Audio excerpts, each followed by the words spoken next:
Well, it is 6:30, so let's get started.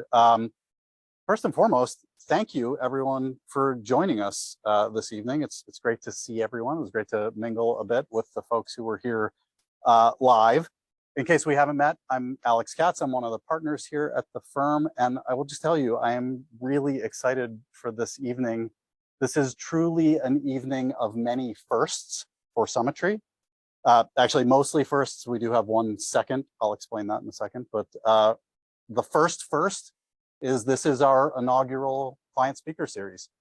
And no one here would know this, but this is about a year in the making to get to this evening, from the time we started talking about this as a concept to the time when perhaps one rocket launch got scrubbed and changed our whole schedule around for when we were going to do this. But the why we're here, beyond building community, which is very important to us. We realize that we, on the Summitry side of the table, when we're working with our clients, doing planning, helping map out financial futures, we get this really interesting benefit of learning about your lives. And we work with a lot of really, really interesting people.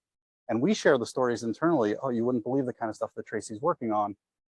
But our clients never really benefit from those stories. So we created this speaker series to be a way to share the interesting things that are happening within this community.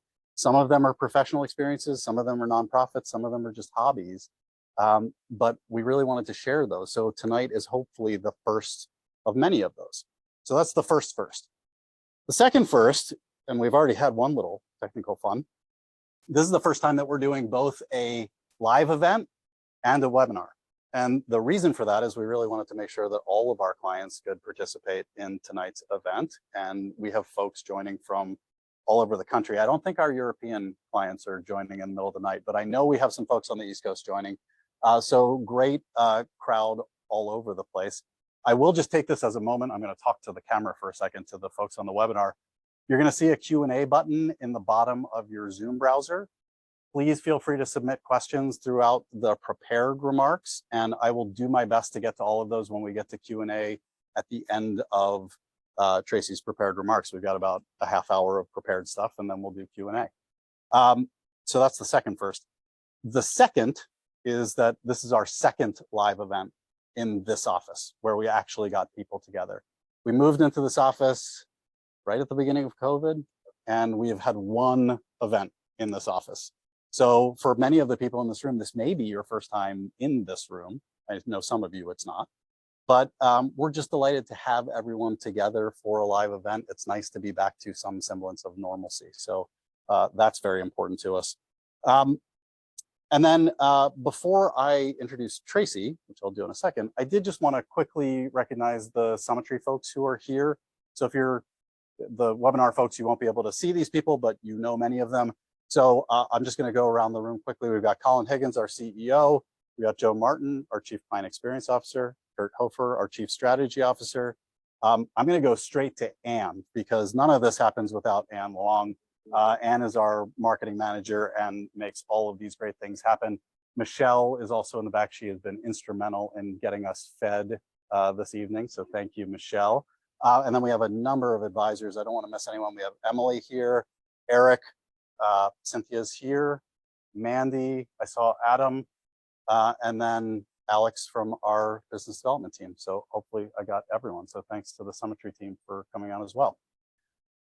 Now I'm going to talk about the star of the show, and that is this guy, Tracy Colwell. I met Tracy in 2018, and I'm sitting in a Charles Schwab branch waiting to have a wealth management conversation with a gentleman who I'm meeting for the first time. Tracy rolled in on his bike in full spandex riding gear, and we conducted the entire meeting with Tracy in full spandex gear, and I immediately knew I liked this guy. So we spent 20 to 30 minutes talking about cycling at the beginning of that meeting until the other people in the room made us start talking about wealth management. So that was how our relationship started. When we actually got down to business and I started learning about who Tracy is, it became very clear that he is one of those clients, the aforementioned clients, who does really interesting things in his line of work. And so let me share a little bit professionally about who Tracy is. So Dr. Colwell, PhD, I can be formal here. Tracy is a technical senior fellow at Lockheed Martin Space, where he has applied his skills to over 100 different programs for the last 27 years. His primary skills lie in the arena of non-metallic material development, processing, and design applications, which he'll explain during his talk in case everyone didn't follow what all of that means. Currently, his time is spent largely working on failure situations to determine root causes and corrective action, and interfacing with customers to ensure confidence in Lockheed Martin solutions. He also teaches a number of classes within Lockheed Martin in the arena of composite materials. And he promised me that this evening's talk will be highly technical and impossible for anyone to follow if you don't have a PhD. So just know that that's coming your way. No, that was a joke. Obviously, I told him, please speak to people like us who do not have the technical expertise, and Tracy is prepared for that. As if that weren't interesting enough, Tracy is also a very accomplished bicycle racer. He rode with the US national team in the Grand Prix of San Francisco, which won Lance Armstrong, and the US Postal Team may have also been riding in that race. So he is a very serious rider. My favorite Tracy story, some of you may know that we host a Summitry cycling club, and Tracy was at one of those rides, and I just happened to notice he was making small talk with one of our other clients at the beginning of the ride, and it looked like they knew each other and maybe had ridden together. And so about a half hour later, I was riding with that other client, and I said, oh, how do you know Tracy Colwell? And he said, if you're a cyclist in the Bay Area, you know who Tracy Colwell is. So he's kind of a big deal in the cycling community too, on top of everything else that we're going to talk about. So I will also just throw this out there because it's something that I've experienced. If you ever want to be completely demoralized and not feel good about yourself on a bicycle, just book a ride with Tracy, and the next day you will be way humbled. So just know that that's an offer too. All right, in all seriousness, enough bike talk. We've invited Tracy to spend time with us to share some stories about his time working in the space industry and to pull back the curtain and share some behind the scenes stories. So with that, I'm gonna turn it over to Tracy. Thank you. Yeah. So I'm gonna stand because I don't sit and talk to people well. So forgive me for a sec as I rearrange the furniture. So thank you, Alex. I appreciate it. I'm honored to be your first in this scenario here. It's not often you get asked to like kick things off. So I hope I set the bar high enough to keep everyone interested and low enough to make sure everybody else comes back and does the same thing. And per my cycling prowess and whatnot, the reality is, you know, pick your genetics really, really well. Thank you, Mom. I'm blessed. So I do take all the things that I've been able to achieve in my life, and I'm very thankful that the world has fallen my way. Let me introduce you to a few things that go on in the space industry. First, I want to say this is a financial investment community. You guys are here because of the realities of investment. I am talking from the background of Lockheed Martin. We are a very big company. I assume we're a Fortune 500, although I don't track that. And we are something that people invest in. None of what I'm telling you today helps in any of your investments associated with Lockheed Martin or the defense industry. Just know that I am not talking about anything that will help. Everything here is public knowledge and has been for a very long time. So even though I'm giving you a behind the scenes, please just enjoy the conversation and don't think finance, okay? I do need to note that I'm going to be showing a whole bunch of images. They're all public images. They're basically drawn from NASA.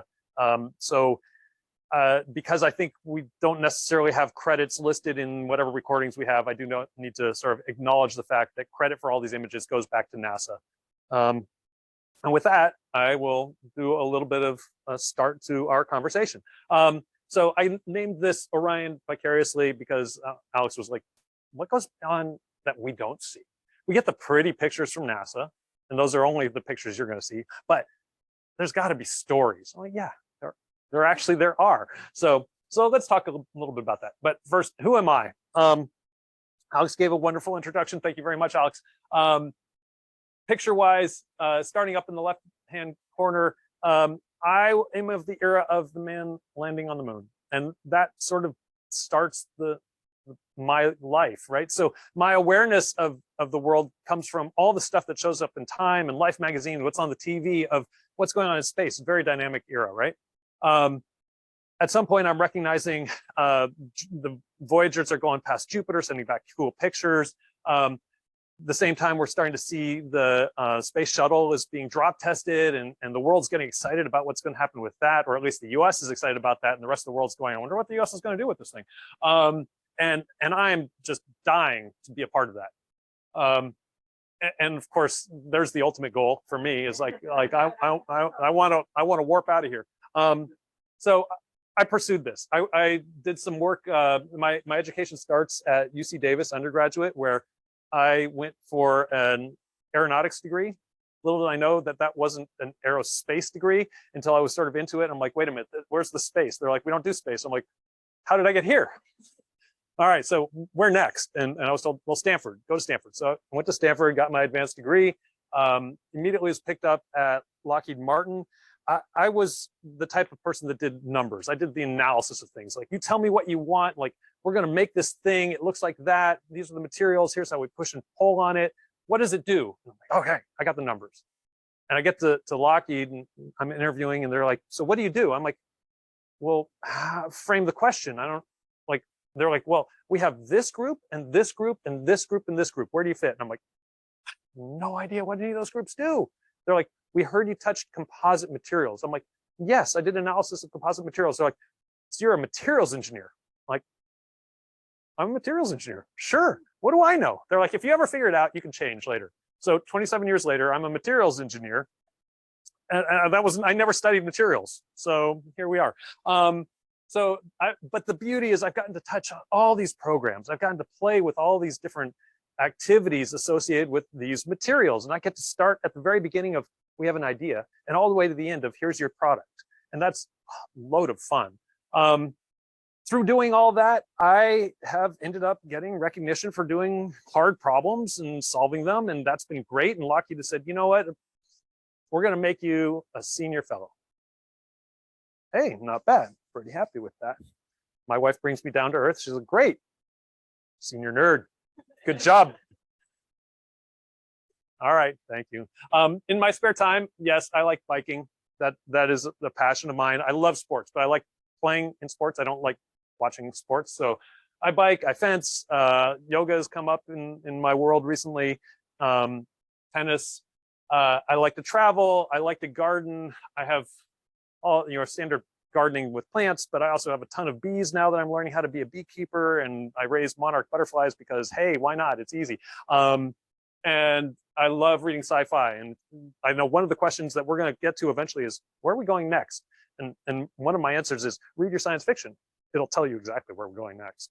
And the most valuable part of who I am really is this picture here. It's sort of hard to see, but that's my family. Wife, 3 kids, and we're at an axe throwing place. We do those types of things. We have fun. All right. So let's play a game. I was going to try to make this everybody scream out what you think it is, but all I'm going to say, keep it in your head. We're going to keep track of how well you guys know the space environment, the world of space. So I'm giving you a date, and I want you to sort of imagine, what do you think happened in that date? And we'll go through a couple of dates, and you can sort of keep track of your own score here. There's no prizes, but there's extra food and snacks at the end. So, treat yourself afterwards. You've done well. So 1961. So start imagining, what do you think happened in 1961? That's a while ago. Some of you are like, that's before me. Some of you are like, I lived that. I remember that quite clearly. So did you come up with Yuri Gagarin? First man in space. Soviet Union beat us. For the second time, they beat us in the space race. But you know what? Amazing. Men have been dreaming about being in space for forever. Go back to Icarus. And we did it. Humanity did it. We got a man in space. They came back alive. That's sort of nice. All right, so let's try 1966. This one's going to be a little bit different. Anybody? I'm desperate to see if somebody actually knows or has a guess for 1966. All right, there we go. Yeah. So the Enterprise going where no man had gone before. That dominated my dreams. I know every episode, right? Original series, by the way, original series. 69. I should see a lot of hands on that one, right? Like people should know this one. Neil Armstrong, right? He won the world's lottery. He gets to be the first man to touch another celestial body. Unbelievable. I want to be that man. I wanted to be that man. NASA said, you're close, but not now, buddy. Like, all right, well, then I'll make the things that take that man. All right, 81. By the way, an extra date there, 2011. Any guesses? Shuttle, boom. First shuttle, last shuttle. Mission 1, mission 135. Who feels some angst about shuttle? Yeah, right? Like, because we had 2 major accidents. Like, those were national events. You know, you might remember exactly where you were. I actually remember where I was for both of those. I don't know if it's on the level of Kennedy, but it's in the national consciousness. Despite that, this program was 98.5% successful. That's pretty good for space. That's really good for space. So I think of this as one of the most incredibly successful programs ever. Like, we just don't launch things over and over and over and over again with that type of success. So you can imagine, though, I'm telling you it's a success. You're feeling like, I remember some bad parts of this. That plays not only to the national consciousness, but into the political consciousness. So keep that in mind. 2014, jumping way ahead. So I'm curious if anybody thinks they got this one. And I'm betting most people don't. And I'm going to shelve this one for a moment. And I'm going to jump up to 2022. No, but not a bad guess. I mean, he was doing stuff in 22, right? Like, Elon was doing stuff in every year since like 16 or something like that. No, 2010-ish. Yeah. All right.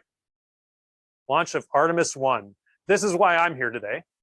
Alex is like, you know, that Artemis thing, I'm hearing about that. Are you connected with that? Like, a little bit. So Artemis mission 1, Artemis 1. Artemis is, to give some meaning to that word, is the program that NASA has designated, which is the Return to Moon program. Artemis has 4 major pieces of equipment that are associated with it. The first is this launch vehicle, Space Launch System, SLS. That's a Boeing product. On top of which rides the thing that actually goes all the way to the moon. That's Orion. That's a Lockheed Martin product. That's what I'm going to talk about. That's my parts. There is also, in planning, what's called Lunar Gateway. Is going to be a space station that orbits the moon. And we get there, you park yourself, and then you have the descent down to the lunar surface to have access and build out some literally colonies there. We're planning colonies. So that station plus the descending orbiter is all part of Artemis. Those latter 2 haven't been built yet. They're under design right now. NASA's working it. By the way, it would go a lot faster if everybody voted or yelled at their politicians and say, NASA needs more money. Just inserting that in there. Yeah. Not your money. Well, your money, sort of. But I want to give us a little opportunity here to sort of enjoy the experience go for ALS. of Artemis. The Space Launch System is now counting down to liftoff of Orion on its maiden voyage to the moon. Launch team can no longer cycle the count. Did anyone watch this in real time? Sound suppressor water now flowing under the ML. And here we go. 10. Hydrogen burn-off igniters initiated. 7, 6, 5. 4-stage engine start. 3, 2, 1. Boosters in ignition. And liftoff of Artemis 1. we rise together back to the moon and beyond.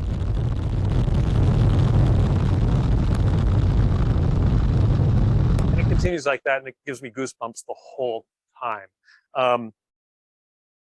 I have a mentee that moved back to Florida. She grew up in Florida and she works at the Space Coast, and her backyard looks out at Kennedy Space Center. And she sent me the video of her watching that. And I'm like, I am so jealous. How come I wasn't there for that? But I was watching it the whole time. Is that launch was a culmination of work that I had been doing since 2008. And what I was doing is I was working on Orion. And I can say Orion and you're like, that's a great word.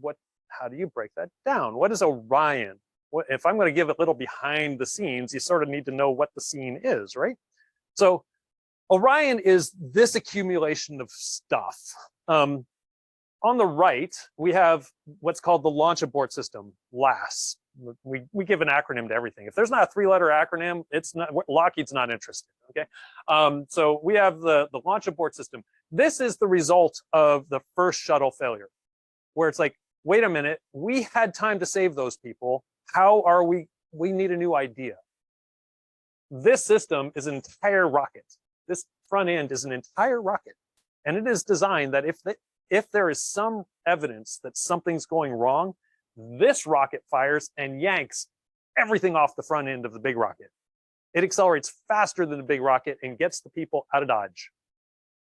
If you've watched any of our competitors, Blue Origin has been sort of famous for their Shepherd vehicle. They've been doing lots of tests on the ground where they assume a failure and they launch that rocket and this thing just goes jumping up in the air, a couple thousand feet and then descends. They're practicing that. So the Launch Abort System is protect the people during launch. There comes a point you can't protect them anymore, and this jumps off and just disappears. Don't carry it further than you have to. It's heavy. But that part we build. The crew module is this middle portion. That's where the people are. This thing, I'm going to tell you a number, roughly 19 foot in diameter. And you're like, 19 feet? That doesn't feel that big. I mean, that's probably this room. Like, that's about 3 times bigger than Apollo. So we got 3 people in Apollo. This is like 6 people, and they're supposed to be in there for a long time. It's pretty big. In the world of space, that's spacious. That's a pun. Inside of this, it is a metallic pressure vessel that the people are in. It's just this welded aluminum thing, and that holds in all the air. And around that is the parts I build, and that is what we call the thermal protection system. That is built with a heat shield. That's the part that just glows insanely orange on reentry because of the heat of running into the atmosphere. Hitting all those molecules makes a lot of heat. We're going hypersonic. 11, I think Mach 11 at the first entry. I mean, we're going really, really fast. Huge amounts of heat. And that's this back side of it. And then we have what's called the back shell. And you're like, wait, but I said the heat shield was the back side of it. Well, in picture form, that's the back side of it. It's the part that's coming in first. And the back shell is on the back side of that reentry. The air is swirling up around that back shell. That shell doesn't get nearly as hot. And we put all this together. That makes that crew module is the crew part plus this protection for reentry. And then what we have on the left side of the screen is the service module. This is made up of a whole bunch of different sort of bits and pieces that come together, not necessarily doing the same function. There is what's called the crew module adapter. I have it here labeled as CMA. That's sort of where we carry all the stuff to support the crew throughout its mission. We have all this extra equipment and things that you need during mission, but we don't need to bring back with us. That's why it's outside the main crew module. We'll dump it. We'll let it fall in on its own. And then 2 things here listed as fairing and conic. The fairing makes that outside, makes the outside surface of that rocket as it launches. It's like makes a cylinder. There are 3 pieces that come together, sort of like a clover leaf, but makes a nice cylinder. That helps to support all the rest of this on the front end of the rocket. And then the conic. 2 different people make these parts, and like Boeing makes the rocket, Lockheed Martin makes this. And you can easily imagine Boeing says, we are building this rocket and here's where all the bolts are. When you want to strap down, here's where you put all the bolts. Fasten these two things together. And we're like, that's great. That is nowhere close to where our bolts are. And they're like, yep, take it or leave it. We're like, we'll take it. And this is, of course, not surprise. So this is how the industry works. So they give us this great big circle of bolts. They're like, here's this big circle, 12-foot diameter circle. Put your bolts there. We're like, yep, and ours are on an 8-foot diameter. And we will build this piece that joins those two together. And it is a conic. And it is where all the thrust of that rocket goes through. When the rocket lights up, like we just saw, it pushes on that conic, and that conic pushes on the rest of this and lifts it up in the air. It's about 250,000 pounds of force being pushed through that thing. That is a lot of force. So that conic is critical to the success of this whole thing getting to space. You can start seeing where I'm going with this, perhaps. There's a picture of the conic. Great big arrow, so you can't miss it, even though it's all white and it's hard to tell. But the conic, there's a yellow ring here. That's the front of the conic, the high, like, that's the upward point. There's sort of a yellow ring at the bottom. That's the part that's going to connect to the rocket. We have our crew module attached on top, the adapter, the crew module adapter here, and then the conic. So this is the part where we get to the, tell us a story behind the scenes. I've told you everything. You can go to NASA's website. You can pick up everything I just told you. Here's this, who was it that did the, and now for the rest of the story, right? We built our first piece of hardware, the first conic. Now we built some sample pieces, make sure we know how to do this. And these are composite structures. So Alex promised I would tell you what all this technology is. So when you hear of fiberglass epoxy panels, carbon fiber epoxy panels, like building your golf shafts, it's like I got a composite golf shaft. It's a carbon fiber golf shaft, or a tennis racket, or a fishing rod, or a bicycle. These are the commercialized versions of what the DoD invented back in sort of like 50s, 60s, of having very, very lightweight materials that could do the job of metals, but with less weight. And you can imagine less weight is important if you're trying to get out of the earth. It takes a lot of force to get stuff up, and rockets can only be so big. So we make them lightweight.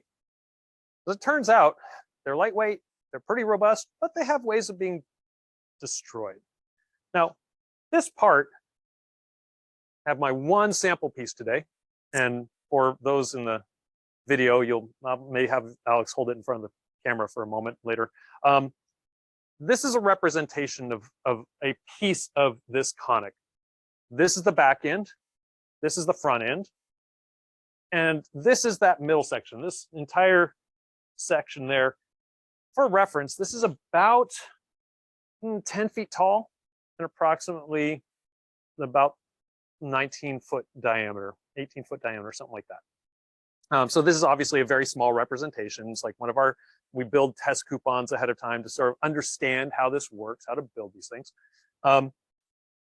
So the composite is the outer surfaces. All the carbon fiber composite is these outer surfaces. So it's literally fibers of carbon embedded in epoxy. That's what it is. It's conceptually, it's simple. In practice, it's a little difficult. And epoxy is just plastic. You're like, how, if it's just plastic, how does it carry all those loads? Well, it's the fiber. The fiber is the magic there. But the epoxy holds all that fiber together. And then I have a whole bunch of this aluminum in the middle. This is called honeycomb core. It literally looks like honeycomb, so maybe no surprise I like these. And it helps hold it all together to make this thing very, very stiff. So keep that in mind. We're just making it stiff through that. The strength is all in the carbon fiber. And so this would be sort of like that. And it would go all the way around 360 degrees, whole circle of this stuff. So we built our first part for what we called experimental test flight 1. We have one of these units. So we send it off to a subcontractor to machine it to final shapes, get all those final dimensions in there, get ready to put this metallic ring on the top. We sort of bolt it in place. and we get a call. So, little problem. Like, what do you mean a little problem? Well, maybe a 2 foot by 5 foot problem. We ran a big piece of metal right through the middle of your part. Oops. Sorry about that. Where do you want us to send it? Like, so after we pull ourselves off the floor and we look at our schedule and we look at our ability to rebuild this part, everybody realizes we can't rebuild this part. We don't have the materials or the time to go rebuild this part. Our launch is in a year, and it will take us 9 months just to get the materials to build this thing again. There's no recovery. So the program office, the management, started calling around. You got any ideas? And pretty much to a person, people were like, you what? Nope, click. Haven't heard from you at all. No ideas at all. You have a broken piece of hardware. And then they get to me and I'm a sucker. And I'm like, oh, huh. We fix things. Maybe we can fix this one. And immediately they anoint me and they all scatter. They're like, it's on you. I'm like, okay. So I had 6 months to get this back into working condition and to use pretty much every bit of skill I had in manipulating these materials to figure that out. It involved getting a whole bunch of information about what the failure was. They literally drove a big piece of metal, a chunk of metal. It was a part of a machine right through the top of this thing. So there was like a 5 foot by 2 foot completely shattered part. Everything else, as far as we could tell, was okay, but that part was shattered. And my job was to then work with that subcontractor and a whole bunch of people that do non-destructive testing, like study it, but don't break it anymore, figure out where the flaws were. And we found out the flaws went, of course, beyond what we could see. And we couldn't really tell what was going on the inside. It's like, huh, I can look up aircraft manuals for how do they repair when a wing gets rock damage or something like that. And it talks to these types of things. They're basically cut it out and start again. Like that makes sense on a little thing like this. But how do I cut it out and start again? Can I stabilize it? Can I somehow regain strength? And if I do something, how do I prove it to NASA? How do I prove they're not going to hit the go button and this thing is just going to destroy itself on launch? The proof is the hardest part of this, by the way. 6 months later, I had gone up to our subcontractor, carved out a little bit of the damage, injected a whole bunch of glue into areas that would hopefully stabilize it, built with the last little bit of material we had left in our facility, built a secondary piece that I then glued and fastened to the inside where nobody could see it, so nobody would look at it and go, what happened there? It's like hidden, like, you know, the secret's literally on the inside and behind all prying eyes. I did have fasteners that went all the way through from the inside to the outside, and I looked at them, I looked at the pattern, I'm like, wait, we're Orion. If I paint everything black and make those fasteners white and I pick the right ones, I've got the Orion star pattern on this thing. That will be so cool. Let's do it. And management's, nah, we don't want to mess around like that. I'm like, guys, hey, gotta have fun. Come on, you gotta like break out of the engineering mold. Let's get some art going here. Didn't happen. But we made it. We had 6 months before we became the critical staking part of our entire schedule for getting this thing to the launch pad. And we made it. We made it. And you're like, well, and how do you know it's going to work? We actually took that whole thing into a great big facility that pushes and pulls on this to no end. We're like, okay, $250,000 pounds. Let's simulate that. Big facility, push hard. And it worked. I'm like, all right, we think it's going to be good. We've convinced NASA it's going to be good. See what happens. So that's one of those behind the scenes. Like we literally fully broke the singular most critical piece of hardware for a launch and had to fix it. By the way, that's probably what got me to at least nerd level. Senior nerd was probably other stuff.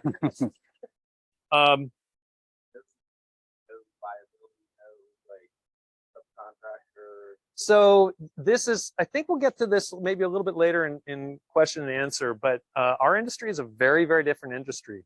And there's some ins and outs of it that people that work in sort of commercial land just don't experience. And so I think we'll touch on that one. Okay. Here's a picture of our heat shield. So this shininess is a big piece of composite. It is approximately an inch thick all the way around. It is massive. Nobody does composites that thick, just nobody, but we do. Specifically because of the amount of force when we hit the water. Like, wait, haven't you been in parachutes and stuff along the way? Nope. Well, I mean, yes, we're in parachutes. Thank God they work, but you're still coming in fast. That water impact is really, really hard. So we've had to build a really, really powerful heat shield to avoid breaking. Now, I think NASA was a little not thoughtful about all this. They said it cannot break. And I'm like, why not? Make it a crumple zone. Call it a fender. Let that sucker break, as long as the inside doesn't break. They're like, nah, we don't want to break it all because politics. Doesn't look good if you pull it out of the ocean and you see a great big piece of damage on this thing, and constituents of all the politicians like call up and say, what happened? Why are we paying for that? Like, this is an embarrassment. So we do things not because they're smart, but because they're politically sensitive, if you will. It's probably the wrong word, but you get my point. What we're seeing here in this orange is actually the heat shield material. That's the stuff like this is the structure behind the tiles. That's the equivalent to the tiles on space shuttle. That's where all the heat is going into the structure and burning away and removing it through that ablation, the burn of that material.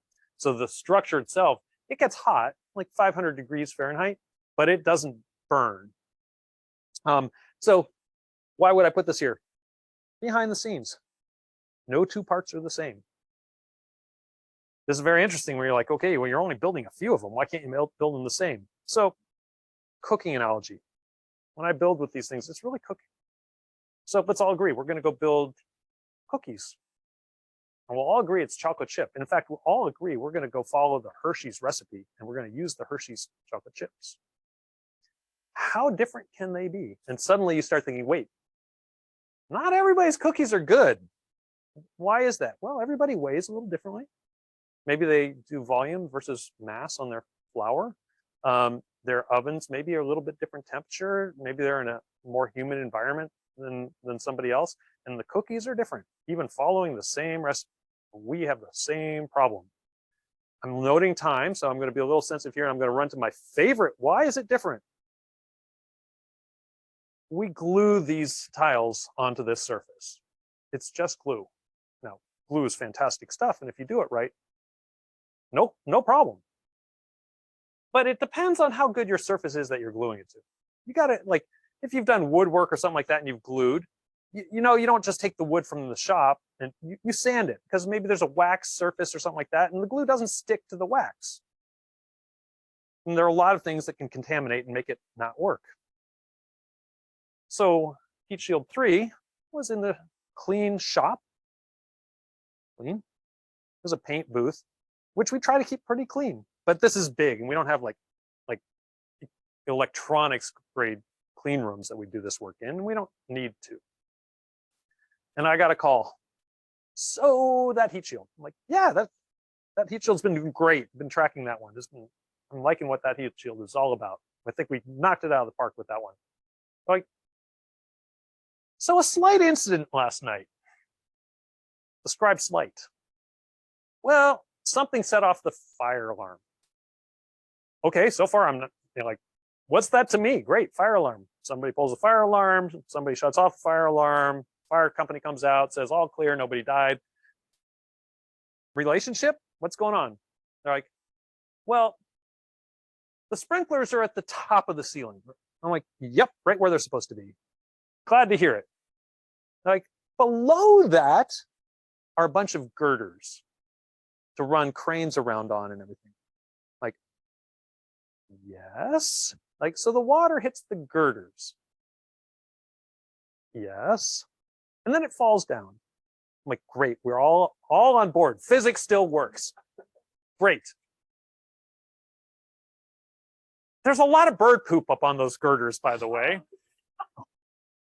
So, because this is a massive facility and birds do get inside, we have a season called fly season because there'll be flies everywhere dying. And there's bird poop all up on the top of the girders, and nobody paints up there or cleans up there until you have a false fire alarm and the water comes and cleans the tops of those girders and drips all the bird poop right onto your heat shield. You're nicely cleaned, ready to bond heat shield.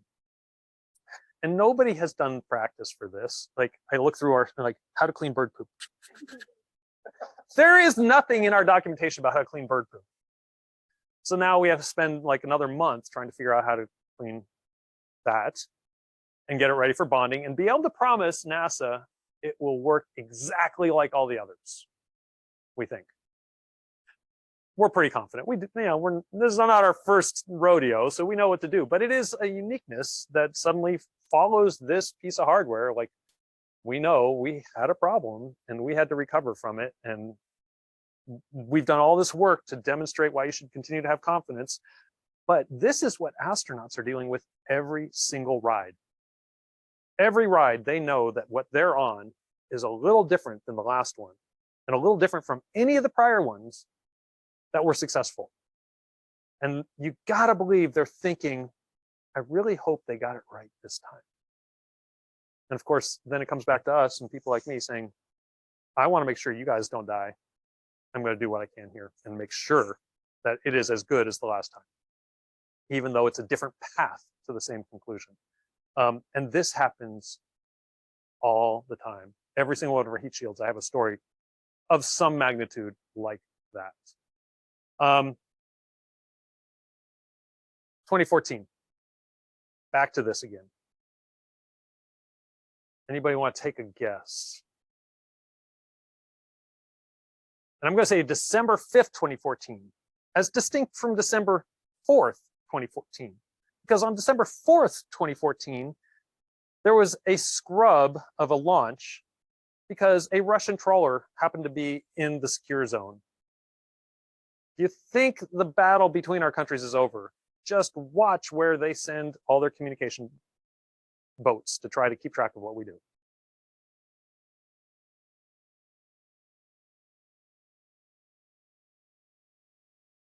Rofi ignition. 10, The igniters have been lit. 9, 8, 7, 6, 5, 4, 3, 2, 1. And liftoff at dawn. The dawn of Orion and a new era of American space exploration.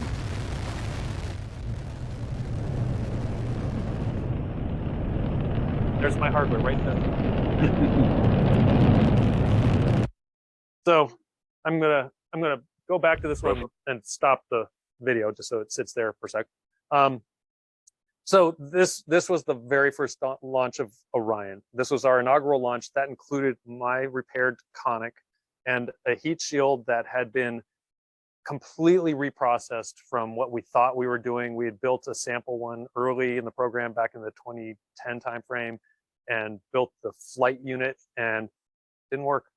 And we had to rebuild and reprocess and change facilities and everything. And I was always calling for the, hey guys, I know what you want, but I got a plan B if that doesn't work. Eventually they called me like, so that plan B, could you educate us a little on that? I'm like, yes, I can. Come on, we got this. And we did, we got this. But that was a single or double loop around the Earth and a reentry. It was over that same day. I woke up stupid early. That was dawn in Florida. So that was like 4 in the morning for me. I'm laying on the couch watching that, biting my nails, like this is my career is launching right now. If it launches successfully and gets onto orbit, big sigh of relief. Not really. I only got the influx of that sigh because the heat shield on the reentry was my exhale. I had to wait all day before I could like feel like I'm going to go into the office tomorrow and not be pummeled for something that went wrong. That was the day for me. That was the career day. is watching that fly, knowing all the things that I had done in the background to make it successful. Tracy, how long is it from the time the launch goes until the point where you know that your parts have worked and you can exhale? So for that particular piece of hardware, I'm not fully sure, but I think it's probably within the first couple of seconds. But we basically consider the maximum stress on all the structure to happen at what's called max Q, which is when we're doing a transition to it's the point of maximum speed with greatest density air. So the air is losing density as we get higher, and our speed is getting higher, but it's in less dense air. So it's not as impactful to the hardware. There's a balance point where we're really fast and the air is still dense. It's called max Q. They'll call it out on all the launches, like there's max Q. And everybody at that point goes, oh, thank God. It worked. Got it. Cool. Yeah.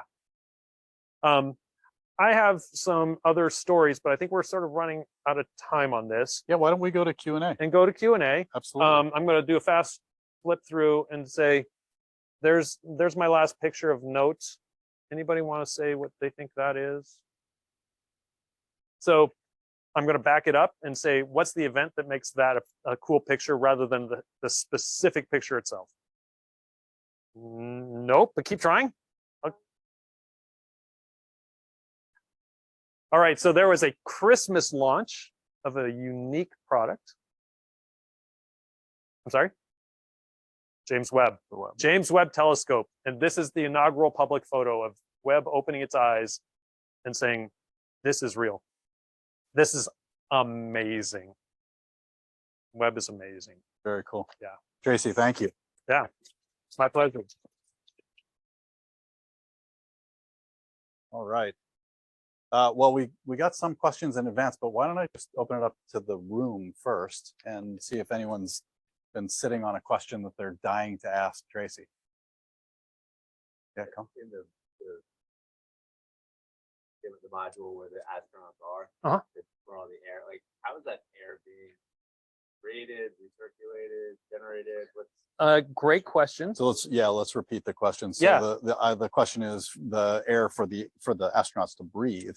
How is that air being created, recirculated? Essentially, how do they breathe for that whole period? Yeah, right. So there's an entire system that's it's called ECLIS, and I can't remember the exact breakout of that acronym, but it's the environmental control system that provides that air, and it's actually the system that provides air and waste removal and everything. And it is space toilets effectively and whatnot.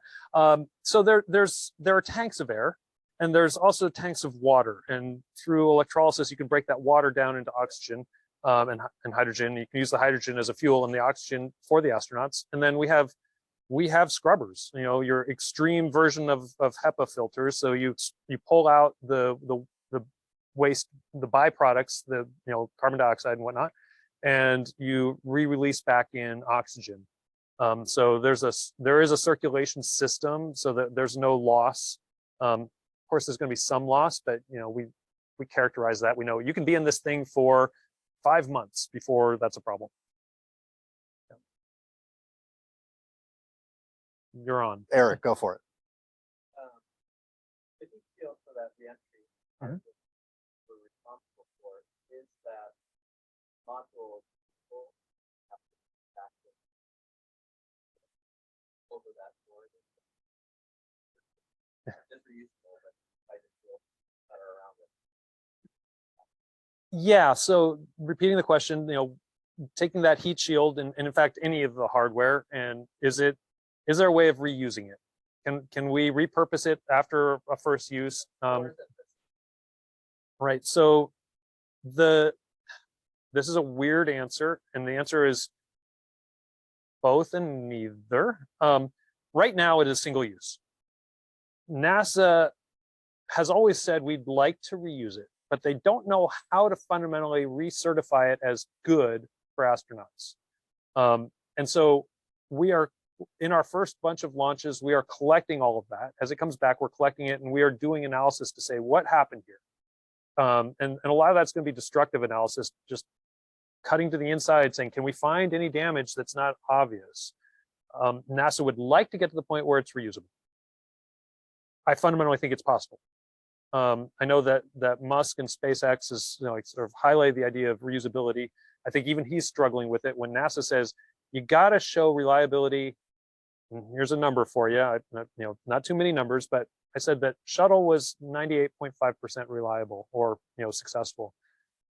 NASA has put a requirement on Orion that's like 99.99% probability of success, like an incredibly, like how do you calculate a type of thing of saying it should never fail? And there's a whole bunch in the world of engineering we do to try to make that true, and we pull a lot of numbers together to show how that's true. This is the politics. The politicians no longer accept failure. And Glenn actually stood up in front of Congress at one point in time and said, you're not killing enough astronauts. Come on, guys, get your game on, take some risks. And the politicians are absolutely not willing to take risks. And Orion is actually line item budgeted. It's not even NASA discretionary. So the politicians vote very strongly with do not allow a failure, and reuse puts a weird number into all that calculation that we don't fully understand yet. Well, let me just actually piggyback on one of the questions that we got in advance, which sort of speaks to that. And maybe there's more to add here. Maybe you've kind of covered it, but we all live in this sort of Silicon Valley reality of go fast and break things and just get minimum viable product out there and know that there's going to be failures and bugs and they'll get fixed over time. Your world is the antithesis of that. Yes, we are. So can you talk a little bit about just like the pressure of your life being 99.999% planning and that 0.001 is the execution? Right. So it is a different industry. It's second nature to me, so I have to sort of think carefully about what the alternate is. Yeah. Lockheed Martin basically sells to the government. We're basically a defense industry. Like when they talk about that, evil defense industry complex, like I live in the inside of that and I don't see the evil. Like maybe that's me evil, but I don't see it. We're good stewards with government money, but it's all to government, and government has demands, and the demands are, we want reliability, and they have very, very good reasons for that. Now, I'd say the reliability on Orion is perhaps a little excessive because we know we're taking risks. We're explorers. NASA is effectively an exploring organization, and exploration takes risk. The DoD is not so much that. DoD says, hey, if we take risks, soldiers die. So if we have a early warning, like take an example, very like high visibility, impacts all of our lives type of example. The Soviet Cold War era, was dominated in our psyche about the potential for nuclear war. I mean, it still sits there, but I don't think it dominates our psyche as much anymore. But the idea that they could strike first was horrifying. And how would you react to that? So in a lot of the ways that we tried to build systems to protect ourselves, one of those systems was an early warning satellite. It looks down on the world and looks for the heat of rocket launches. It's a heat signature, like they're hot. You saw the flames. Those are visible from space, easily visible from space. So we build these satellites to sit resident just right above various spots on the Earth looking for launches. And we've done a whole bunch of work to say, what does a launch look like that's like a nuclear weapon versus like them launching to get to the space station, stuff of that nature. Those have to be reliable. They have to be perfect because billions of people, their lives depend on that. They have to be perfect not only in execution, but they have to be perfect in not executing wrong.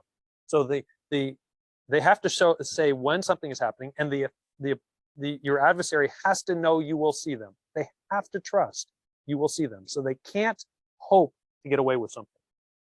Flip side is you can't send a false signal because then you react to something that didn't happen and people die. So the reliability, they're willing to pay any amount of money for that reliability. If there's money in the government budget, they will pay to make it that much more reliable every single time. And it's hard to argue against that. Yep. And that's sort of the reality we're in, is that our defensive systems, our weapon systems, all these are lives are on the line to make them right. And so we spend a lot of time engineering the product, and then we don't necessarily deliver a lot. Our early warning satellites, there's 4. That's all. So, but that early warning system, we launched our last one last summer.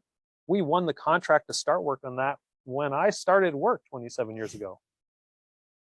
So we've been delivering them along the way and refurbishing constellations of satellites that are aging out, but it takes a long time to get it right and to prove that you got it right. Right. Yeah. That's great perspective. Thank you. Yeah. Kurt? I mean, I got so many questions. Following up that, said NASA is inspiration, taking risk. You're the opposite, no risk. Lockheed Martin is a defense company. Yep. But you're serving a NASA mission. Why is it? And so you've got that concept. Why do you have that? This particular project. Great question. So to repeat it for the webinar, how do I bring together the seemingly conflicting NASA exploration take risk and DoD mission not to take risk, to be reliable? The reality is NASA is DoD. Now, in government language, they're not the same. In practice, absolutely. Why did we spend so much money putting Armstrong on the moon? Kennedy put, what, 40% of the national budget into that? It was something unbelievable. Like NASA right now is like 1% of the annual budget. And I'm not even sure it's that much. But it was NASA money back there to put man on the moon. Why? National interests on the political front. We finally beat the Soviets to something. They got the first satellite up, they got the first man up. We had to show that we had the ability to do something they couldn't. We could get the higher ground. It was absolutely politically motivated, 100%. NASA didn't need to be doing that mission at the time. And when they did, they wouldn't get that money except for the fact that it was politics on the world stage. So NASA and DoD, yeah, they have slightly different missions, but in the end, it's still like a world stage visibility of the success and the failures that inform our adversaries about what we're capable of.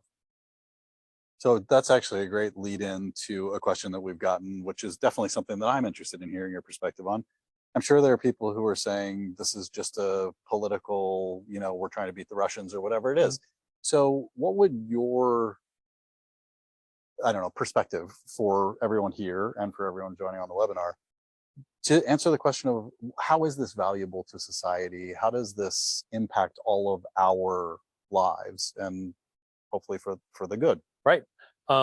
So I am sort of curious if anybody feels like they understand where government invests in research. And I'm going to give the answer. It's through the DoD budget. Sure, there's various different branches of government that do research into medicine, into National Science Foundation for paying for graduate students to do things and all that. Those are tiny, tiny little drops in the budget, tiny.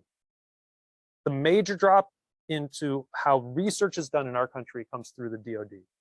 So when we talk DoD budget, a huge chunk of that is research. You don't necessarily see it because it filters through the DoD first, but then it flows out to the rest of society. So my favorite carbon fiber here. That is not a commercial product, although it is used commercially all the time now. People love to buy, their high-end sporting equipment, their neat new parts for their cars, for their motorcycles, the aircraft, all that sort of fun stuff. That started with a DoD need. DoD was the investor in carbon fiber composites. Navy and Air Force went at it slightly differently. The greatest in research into human anatomy and behavior was Army. How to keep a soldier going. If your soldier goes longer and farther and better, you win in a land war. And that's really where the push is. money for R&D comes through those routes, and then slowly it filters out, and you're not even always aware. Who has a electric power tool, a cordless power tool? Yeah. So that wasn't because somebody had a great idea and thought Home Depot is about to get flooded with my idea and everybody's going to buy one. That came because to be able to do any work in space, there are no outlets.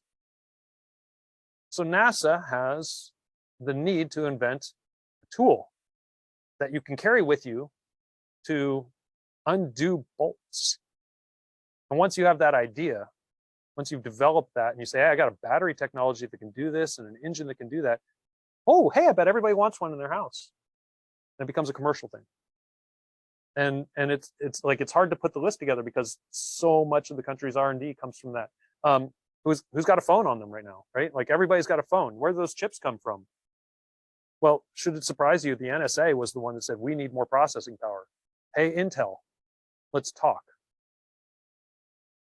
It wasn't because they had thousands of people that were going to buy it. Nobody understood what a computer was going to do. Nobody was going to pay the thousands of dollars it would take to have like one little chip sitting, or the tens of thousands of dollars to have, a computer in their home, until after the government investment had made that possible. This is happening all the time. That's a great answer, and I don't want to disagree with you, but a really long extension cord would have also worked for the power drill. So yeah.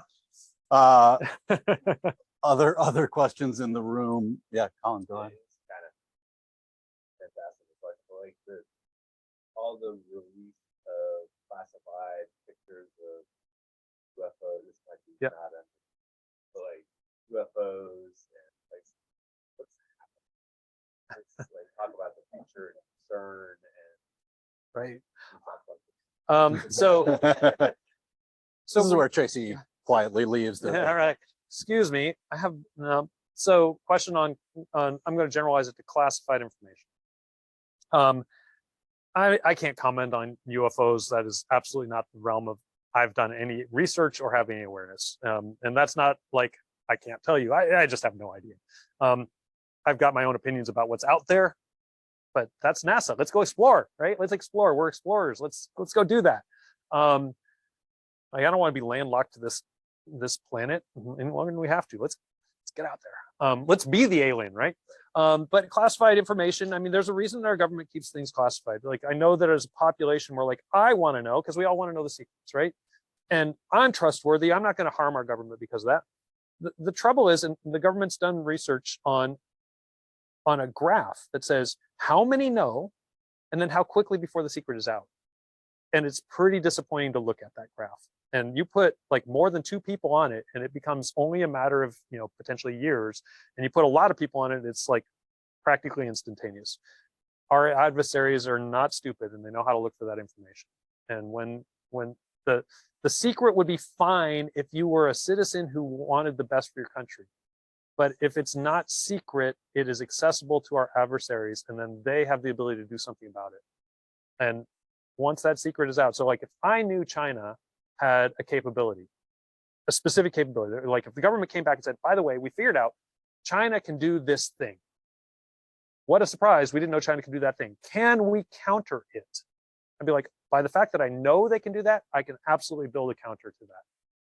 As long as I don't know they're doing it, I never build a counter. I never spend the money to come up with a counter for something I don't know exists. And that's the game of secrecy, is to don't let your adversary know. And the knock-on result is we can't really let our population know either.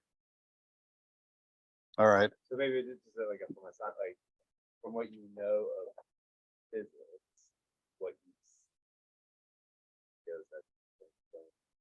that here to what is that? Can I turn this into our where are we going next? Absolutely. It's a Question? great one to close on. So All yeah, right. let's go there. So one of our pre-scripted questions was, where are we going next? Like here's today, what's tomorrow?